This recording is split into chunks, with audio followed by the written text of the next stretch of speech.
তারেক রহমানের দেশে ফিরতে আর কোনো আইনগত বাধা নেই। অন্তর্বর্তী সরকারের স্বরাষ্ট্র উপদেষ্টার এমন বক্তব্য এবং লন্ডনে প্রধান উপদেষ্টা ডক্টর মোহাম্মদ ইউনূসের সঙ্গে তারেক রহমানের একান্ত বৈঠকের পর রাজনৈতিক অঙ্গনে জোর আলোচনা চলছে তারেক রহমান কবে দেশে ফিরবেন।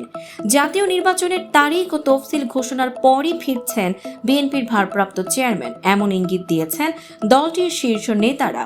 আর সেই প্রত্যাবর্তনের জন্যই ইতিমধ্যেই প্রস্তুত গুলশানের অভিজাত এলাকায় অবস্থিত সংস্কারকৃত ডুপ্লেক্স বাড়ি, যেখানে ফিরে বিএনপির হাল ধরবেন তারেক রহমান, এমনটাই জানাচ্ছে দলীয় সূত্র।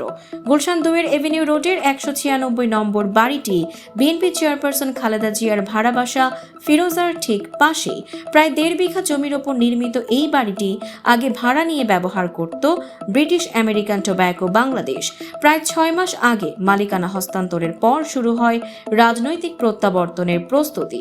খালেদা জিয়ার পারিবারিক সূত্র বলছে, নামজারির কাগজ ইতোমধ্যেই সরকারের পক্ষ থেকে হস্তান্তর করা হয়েছে। বাড়ির ভেতরকার ডিজাইনেও এসেছে আমূল পরিবর্তন। সাজসজ্জার তদারকিতে ছিলেন তারেক রহমানের স্ত্রী ডক্টর জুবাইদা রহমান, যিনি লন্ডনে ফেরার আগে নিজেই দেখে গেছেন ভবিষ্যতের রাজনৈতিক ঘাঁটি। বিএনপির স্থায়ী কমিটির সদস্য ইকবাল হাসান মাহমুদ টুকু বলেন, তারেক রহমান দেশে ফিরলে অবশ্যই তার উপযুক্ত থাকার ব্যবস্থা থাকবে। সময় এলেই সেই প্রস্তুতি প্রকাশ্যে আসবে। তবে এখানেই শেষ নয়। গুলশান অফিসের কাছে ভাড়া নেওয়া হচ্ছে নতুন রাজনৈতিক অফিস।